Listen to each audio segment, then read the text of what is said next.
નમસ્કાર વિદ્યાર્થી મિત્રો, કેમ છો? મજામાં? ધ સ્કૂલ ઓફ સાયન્સના વિડીયો લેક્ચરમાં હું વિપુલ રાઠોડ આપનું હાર્દિક સ્વાગત કરું છું. આપણે સ્વાધ્યાય 7 એટલે કે સંકલન ચેપ્ટર ભણીએ છીએ. સંકલનની અંદર આપણે અનિયત અને નિયત જે બે પાર્ટ્સ આવે, જે બે ભાગ આવે, બધી વસ્તુ એની આપણે ભણી ગયા છીએ. અને લાસ્ટમાં આપણે અનિયત અને નિયતનું સમન્વય એટલે કે સ્વાધ્યાય 7 આપણે જોઈ રહ્યા છીએ, જેની અંદર લાસ્ટ લેક્ચરમાં આપણે 23 દાખલા સુધી જોયેલું કે સ્વાધ્યાય 7 ની અંદર આપણે 23મા દાખલા સુધી જોયેલું ને 23મો દાખલો આપણે આઈએમપી પણ તમને કીધેલો, બરાબર. હવે આપણે આવીએ છીએ 24મા દાખલા તરફ. પછી આપણે સ્ટાર્ટ કરશું અનિયત સંકલન એટલે કે લિમિટ વાળું. આ લિમિટ વગરનું છે, બરાબર. આટલી વસ્તુ પૂર્ણ થઈ જશે સ્વાધ્યાય 7 ની, એટલે આપણું જે ચેપ્ટર છે સંકલન એનું ધ એન્ડ આવી જશે, એટલે કે સંપૂર્ણ રીતે પૂર્ણ થઈ જશે. ઓકે, તો આજના લેક્ચરમાં આપણે જોઈએ છીએ સ્વાધ્યાય 7 ના જે બાકી રહેલા દાખલાઓ. તો સ્વાધ્યાય 7 ના બાકી રહેલા દાખલાઓ જોઈએ તો અહીંયા શું આપ્યું છે રકમની અંદર 24મા દાખલામાં? તો વર્ગમૂળની અંદર x² + 1 કૌંસમાં log x log કૌંસમાં x² + 1 - 2 log x upon x⁴ dx આવી વસ્તુ આપેલી છે. તો હવે આ વસ્તુનું આપણે સાદરૂપ આપશું. તો જો કોઈ પણ વસ્તુનું સાદરૂપ ડાયરેક્ટ સંકલન થઈ જતું હોય તો આપણે કોઈ માથાકૂટમાં પડવાનું નથી, પણ ન થતું હોય સંકલન એટલા માટે જ આપણે માથાકૂટમાં પડવું પડે છે, બરાબર. તો હવે આપણે જોઈએ તો અહીંયા તમે જોવો તો આ વર્ગમૂળની અંદર x² + 1 એમ નામ છે. હવે log ની અંદર નિયમ શું આવે? તો log નો નિયમ આવે log x² + 1 માઈનસ આ રીતનું આવે કે આ 2 જે છે ઈ જ્યારે log લાગે ત્યારે જે x હોય એની ઘાત હોય તો આગળ v હોય તો લખવું હોય તમે આમ લખી શકો log x². આ નિયમ તમને ખબર છે. અને બીજો ઈ પણ નિયમ તમને ખબર હશે કે બાદબાકી હોય તો log માં શું થઈ જાય? ભાગાકાર. તો હું આ રીતે લખી શકું ભાગાકારમાં log x². આ રીતે લખી શકું. આખી વસ્તુને મને લખવું જ હોય તો આખી વસ્તુને હું કેમ લખી શકું? તો આખી વસ્તુને હું આમ લખી શકું log x² + 1 upon x². આ રીતે લખી શકું. આખાની 4 ઘાત તો છે જ, મતલબ કે છેદમાં, બરાબર. આખાની 4 ઘાત ને છેદમાં, બરાબર. હવે તમે જો તો આની અંદરથી x² કોમન કાઢો તો ઉપર વર્ગમૂળ છે એટલે કે વર્ગમૂળ અને x² બે કોમન કાઢો, વર્ગમૂળમાંથી x² બહાર નીકળે એટલે શું વધે? x વધે, બરાબર. તો x વધ્યું તો વધે શું વર્ગમાંની અંદર? 1 + 1 upon x². આવું વધે. હવે અહીંયા જોઈએ આ log બે માં સેપરેટ આપો તો 1 upon 1 + x², બરાબર. આવું વધે x⁴ dx.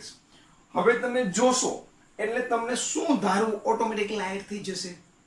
જે અટપટું હોય એ આપણે ધારીએ છીએ. આપણે એવી પણ વાત કરી છે કે ભાઈ ચલની રીતની અંદર, ચલની રીત એટલે એનું બીજું નામ શું આપ્યું છે? આપણે આદેશની રીત. શું આપ્યું છે બેટા? આદેશની રીત આપી છે, બરાબર. એનું નામ બીજું આપણે આપ્યું છે આદેશની રીત. એની અંદર શું ધારીએ આપણે તો આપણને તરત આઈડિયા આવે કે આ વસ્તુ કરવા જેવી છે. તો તમે એની અંદર જો તો તમને જોતા જ ખબર પડશે કે ભાઈ ધારો કે 1 upon 1 + x² બરાબર તમે t ધારો, અથવા તો જો ચલ અટપટો છે એટલા માટે આપણે એને ધારીએ છીએ, બરાબર. t ધારો અને એનું વિકલન કરો તો શું થાય? આ 0 થઈ જાય. આના ઉપર લઈ જાઓ -2 થાય એટલે -2 ને એક ઘાત ઘટી જાય એટલે કે -3, બરાબર. x⁻³ આ dx બરાબર dt. સાદું રૂપ આપો -2 ના છેદમાં x³ dx બરાબર dt. અને -2 ઓલી બાજુ વયું જાય તો આમ લખીએ કે -2 આ બાજુ એટલે અહીંયા માઈનસ આવી જાય, બરાબર. આ -2 નીકળી જાય તો 1 upon x³ dx હોય ત્યાં તમે શું લખી શકો? -dt/2 આવું લખી શકો, બરાબર. હવે આપણે જોઈએ તો અહીંયા તમે જોવો તો x ઉડી જાય, અહીં કેટલા વધે? 3 વધે. તો 1 upon x³ dx એની જગ્યાએ શું લખશું? -dt/2. હવે આપણે જે વસ્તુ ધારી છે એ વસ્તુને મૂકી દઈએ તો આના બરાબર શું થાય? √t બરાબર √t થઈ જશે. આના બરાબર t થાય √t. આ log આના બરાબર શું થાય? t. 1 upon x³ dx એટલે શું થઈ ગયું? માઈનસ આગળ dt/2 એટલે 1/2 r. ઓકે, હવે અહીંયા જો તો આ જોતા જ તમને ખબર પડે કે બે ચલ છે. બે ચલની અંદર સોરી બે ચલ ને બે વિધેય છે. બે વિધેય છે અને ઈ પાછા ગુણાકારમાં છે, અને બે વિધેય હોય ને ગુણાકારમાં હોય અને ઉપરથી એનું સંકલન પાછું હોય, તો આપણે એને ખબર જ છે કે આપણી પાસે એક જ રીત વધે. કઈ રીત વધે? તો ખંડોશ સંકલનની રીત વધે. કઈ રીત વધે? ખંડોશ સંકલનની રીત. બરાબર? એટલે કે યુવી વાળી રીત. તો યુવી વાળી રીતનો ઉપયોગ કરીએ તો એની અંદર લ્યાટ મુજબ ધારવું પડે. તો એની અંદર લ્યાટ મુજબ ધારવા જઈએ તો આપણે લ્યાટ મુજબ ચેક કરીએ તો લ્યાટ મુજબ ચેક કરો તો એલ વાળું log એટલે આ થઈ ગયું યુ, બાકીનું વધ્યું ઈ વી. તો u બરાબર શું આવ્યું? u બરાબર તમે log t ધાર્યું અને v બરાબર શું ધાર્યું? √t. આવું થાય. હવે uv વાળી રીત વાપરીએ. હવે uv વાળી રીત વાપરીએ તો uv વાળી રીત બધાને ખબર છે, બધા વિદ્યાર્થી મિત્રોને uv વાળી રીત ખબર જ છે. તો i બરાબર હું અહીંથી લખું છું. બરાબર? i બરાબર um નામ એટલે કે log t m નામ, v નું સંકલન એટલે કે √t નું સંકલન, માઈનસ સંકલન ની અંદર u નું વિકલન. u નું વિકલન એટલે શું થાય? 1/t થાય, અને v નું સંકલન એટલે √t dt આખાનું dt. બરાબર? હવે જે વર્ગમૂળ છે ત્યાં તમે શું કહી શકો? વર્ગમૂળનું 1/2 કહી શકો. આયા વર્ગમૂળ છે શું કહી શકો? 1/2 કહી શકો. બરાબર? હવે સાદુરૂપ આપણે આપીએ તો આવું થાય i બરાબર આ log t, એક ઘાત વધી ગઈ વધેલી ઘાત છેદમાં 1/2 હોય એમાં +1 કરો એટલે 2 એકા 2 અને 1 એટલે 3/2 થાય. તો આ રીતે થાય t3/2 છેદમાં 3/2. વધેલી ઘાત એક ઘાત વધી જાય વધેલી ઘાત છેદમાં માઈનસ આ સંકલન ની અંદર અહીંયા જો 1/t તો છે, આનું પણ શું થશે? તો એક ઘાત વધી જશે. અહીંયા જો એક ઘાત વધી જાય એટલે 2/3, સોરી એક ઘાત વધી જાય એટલે 1/2 + 1 2 એકા 2 ને 3/2 છેદમાં 3/2. બરાબર? આ dt આનું હજી બાકી છે. તો હજી એકવાર નજર મારી લ્યો. આની અંદર મેં શું કર્યું? તો આની અંદર મેં આ જે log x હતો એને આગળ 2 છે ઉપર લાગી જાય એટલે log x² થઈ ગયો. નિયમ મુજબ logના બીજા નિયમ મુજબ બાદબાકી હોય તો બીજા નિયમ મુજબ આપણે એને ભાગાકારમાં લખી શકીએ. હવે આમાંથી x² કોમન કાઢો એટલે x² વર્ગમૂળમાંથી કોમન નીકળે ખાલી x થઈ જાય એટલે શું વધે? 1 + 1/x². આ log અહીંયા બેમાં આને સેપરેટ આપો તો શું થઈ જાય? 1/x². ઓકે. હવે તમે જો x ને x ની 4 ઘાત છેદમાં એટલે x³ વધશે. હવે જો તમે 1/1 + x² બરાબર t ધરીને વિકલન કરો એટલે -1/x³ dx બરાબર -dt/2 ગોઠવાઈ જાય. તો આપણે ધારેલો તો બધું ગોઠવી દીધું. હવે બે વિધેય અને ઈ ગુણાકાર ઉપરથી વધુ સંકલન, બે વિધેય ઈ ગુણાકાર ઉપરથી વધુ સંકલન. હવે એનો નિયમ તમને ખબર જ છે, ખંડોશ સંકલનની રીત લાગે. ખંડોશ સંકલનની અંદર પાછું તમારે uv ધારવાનું. uv કઈ રીતે ધારશો? તો લ્યાટ મુજબ ધારશો. લ્યાટ મુજબ ચેક કરવા જાઓ તો log એટલે કે l આવતું હોય log u થાય, બાકીનો v થાય. ટૂંકમાં લાઈનમાં ચાલુ જવાનું. પેલું જ આપણે log આવી ગયું u થઈ ગયું, બાકીનું થઈ ગયું v. બરાબર? હવે તમે જો તો uv વાળી રીતમાં જો તો um નામ v નું સંકલન પ્લસ માઈનસ કરી માઈનસ સંકલનની અંદર u નું વિકલન, સંકલનની અંદર v નું સંકલન આખાનું સંકલન. સાદુરૂપ આપણે આપી દીધું. બરાબર? તો બધા વિદ્યાર્થી મિત્રો વ્યવસ્થિત વિડીયોને પોઝ ડાઉન કરી અને જે બુક બનાવો છો એની અંદર નોટ ડાઉન કરતા રહેજો, કારણ કે બોર્ડ વારંવાર મારે સાફ કરવું પડશે, કારણ કે હવે આપણી પાસે મોટા દાખલાઓ આવી ગયા છે. બરાબર? એટલે એવું લાગે તો વિડીયોને રિવાઇન્ડ કરી ફરીથી જોઈ લેજો અને બુક જે આપણે બનાવીએ છીએ એની અંદર નોટ ડાઉન કરતા રહેજો. હવે જોઉં તો i બરાબર અહીંયા જોઉં તો આ log t આ રીતે લખી શકું 2/3 t 3/2. હવે જો માઈનસ સંકલનની અંદર આગળ v આવે એટલે 2/3 થઈ જાય. હવે જો t ની એક ઘાત ઉપર જાય એટલે -1 ઘાત થઈ જાય. તો જો 3/2 -1 ઘાત એટલે 2 એકા 2 2 માં 3 જાય તો શું વધે? 1/2. બરાબર? જો 2 એકા 2 2 માં 3 જાય તો શું વધે? 1/2. તો જો આ t⁻1/2 આ dt. હવે સંકલન કરી નાખો શું થાય? i બરાબર 2/3 આ log t, અહીંયા જો આ log t t⁻3/2 -2/3 સંકલન કરો એટલે શું થઈ જાય? t એક ઘાત વધી જાય એટલે 2 એકા 2 3/2 છેદમાં 3/2. ઓકે. હજી એકવાર તમે જોઈ લેજો. અહીંયા -1/2 આપણું ભૂલાઈ ગયું છે. જો -1/2 છે એ આખામાં આગળ લાગેલું છે. -1/2 આખાની અંદર લાગેલું છે. -1/2 આખાની અંદર લાગેલું છે એટલે -1/2 અહીં લખવાના છે.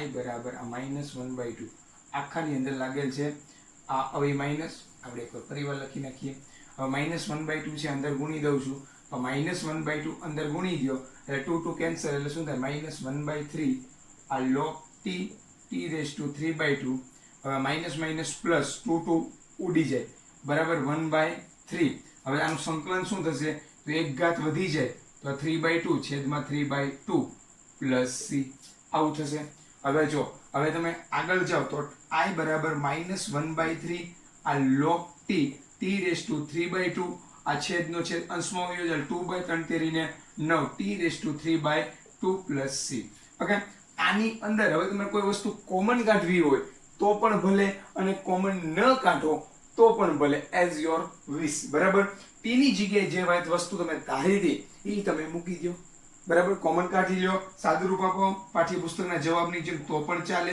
અને ન કાઢો તો t ની જગ્યાએ 1/1 + x² જે ધારેલું છે કે 1 + 1 x² 3/2 + 2/9 1 + 1 x² 3/2 + c બરાબર તો t ની જગ્યાએ મેં શું મૂકી દીધું 1 + 1 x² આ વસ્તુ મેં મૂકી દીધી છે ઓકે બેટા તો બધા વિદ્યાર્થી મિત્રો વ્યવસ્થિત રીતે વિડિયોને પોઝ ડાઉન કરી અને સ્વાધ્યાય 7 નો આપણે જે દાખલો ભણીએ છીએ 24મો અને ભણી ગયા છીએ બરાબર એ બધા વિદ્યાર્થી મિત્રો વ્યવસ્થિત રીતે વિડિયોને પોઝ ડાઉન કરી બુક બનાવી એમાં નોટ ડાઉન કરી લ્યો જો કોઈને કઈ પ્રશ્ન હોય તો બુકમાં તમે જોઈ શકો છો અથવા તમે જાણ પણ કરી શકો છો બરાબર બેટા પછી આપણે બીજા દાખલાઓ તરફ જઈએ પહેલા આ દાખલો તમે રિવાઇન્ડ કરી બુકની અંદર લખી લ્યો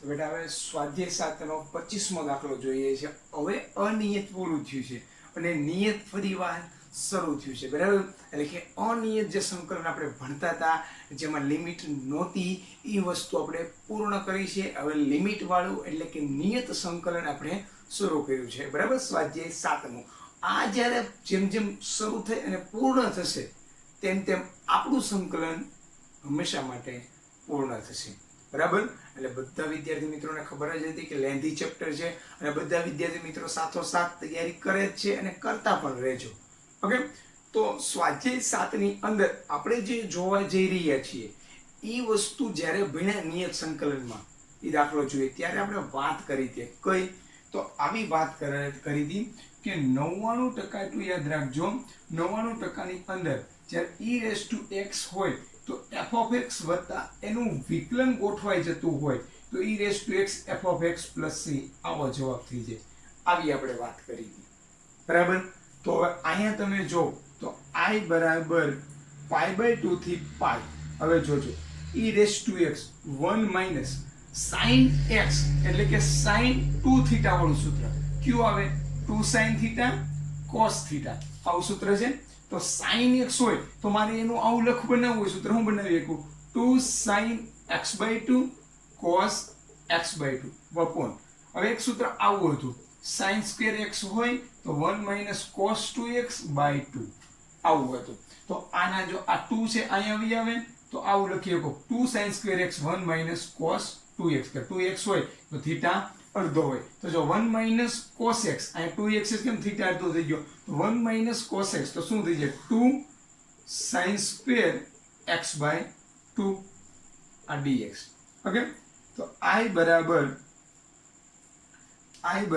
π/2 થી π આ e⁻x બે ને આપો સેપરેટ તો 1/2 1 sin² x/2 એટલે શું થઈ ગયું cos x² x/2 અહીંયા સેપરેટ આપો -2 2 ઉડી જાય કે એકવાર sin ઉડી જાય બરાબર તો cos sin એટલે શું થઈ ગયું cos sin એટલે cot x/2 dx હવે જો અહીં e⁻x એટલે સૂત્ર મુજબ f(x) નું વિકલન બાજુમાં ગોઠવાય તો cot x નું વિકલન cos² x થાય આપણને ખબર છે બરાબર -cos² x થાય એ આપણને ખબર છે તો આની અંદરથી માઈનસ હું કોમન લઈ લો તો આવું થઈ શકે I બરાબર π/2 થી π આ માઈનસ કોમન આ e⁻x cot x/2 -1/2 cos x² x/2 dx cot x/2 નું વિકલન કરો જો એટલે કે આ સૂત્ર f of x નું બાજુમાં વિકલન cot x/2 નું વિકલન કરો તો શું થાય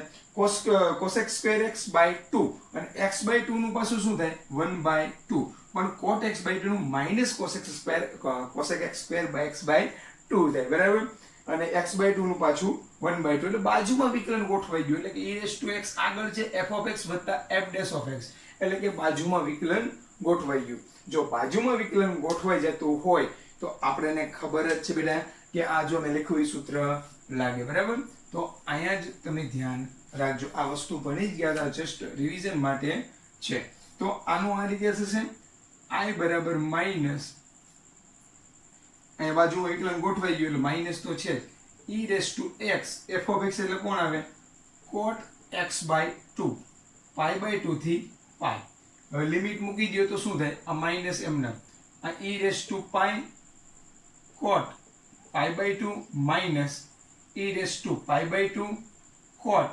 π/4 આપણે લિમિટ મૂકી દીધી એટલે i બરાબર આ પાર્ટ થઈ જાય 0 માઈનસ માઈનસ પ્લસ e⁻ π/2 આવો જવાબ આવે કારણ cot π/4 એટલે 1 થઈ જાય તો બેટા આ રીતનો જવાબ આવે છે બરાબર તો બધા વિદ્યાર્થી મિત્રોએ જોયું કે 25મો દાખલો e⁻x વાળો આપણે અનિયત સંકલનની અંદર જોઈએ છે તો બરાબર બેટા તો એની અંદર શું થયું તો એની અંદર આપણે ખાલી સૂત્રો મૂકી અને સાદુરૂપ આપ્યું છે અને આપણે એને ફોર્મ્યુલા યાદ હતા જો ફોર્મ્યુલા યાદ હોય અને સૂત્રોનું આપણે ખાલી સાદુરૂપ આપી દઈએ એટલે ઓટોમેટિક નિયત સંકલનમાં e⁻x આગળ હોય અંદરની અંદર f of x f' of x બની જાય તો ઓટોમેટિક એ સૂત્ર ફોર્મ્યુલા બની જાય અને એનો જવાબ આવી જાય છે પણ એના માટે તમને શું યાદ હોવું જોઈએ તો બધા ફોર્મ્યુલા યાદ હોવા જોઈએ અને બધાના સૂત્રો મતલબ કે ફોર્મ્યુલા જે આપણે કહીએ છીએ એક્ઝેક્ટ યાદ હોવા જોઈએ પણ નાની એવી ભૂલ પણ ચાલે નહીં બરાબર બેટા તો આજના લેક્ચરની અંદર સ્વાધ્યાય 7 ના આપણે દાખલાઓ જોયા અને દાખલાઓની અંદર આપણે અનિયત સંકલન પૂર્ણ કરી અને નિયત સંકલન સુધી પહોંચી ગયા છીએ ઓકે બેટા તો હવે નેક્સ્ટ લેક્ચર થી સ્વાધ્યાય 7 ના દાખલાઓને આપણે આગળ લઈ જશું ઓકે એટલે કે સ્વાધ્યાય 7 ના દાખલાઓને આગળ લઈ જશું તે પહેલા 25 પછી 26મો દાખલો આની જેવો છે બેટા હોમવર્ક ની અંદર આપેલો છે કેટલામો હોમવર્ક માં આપ્યો છે 26મો દાખલો એટલે બધા વિદ્યાર્થી મિત્રો 26મો દાખલો એક હોમવર્ક માં કરી નાખજો ઓકે બેટા તો આજના લેક્ચરમાં આપણે અહીં સુધી રાખીએ છીએ ફરીવાર આપણી મુલાકાત થશે અને ફરીવાર આપણે નેક્સ્ટ લેક્ચરમાં મળશું સ્વાધ્યાય 7 ને આપણે આગળ લઈ જશું બરાબર તો આજના લેક્ચર સુધી આપણે મતલબ કે આજના લેક્ચરમાં આજના લેક્ચરની અંદર આપણે અહીં સુધી રાખીએ છીએ ફરીવાર મુલાકાત થશે અને અમે તમારાથી લઈએ છીએ હવે વિદાય જય હિન્દ જય ભારત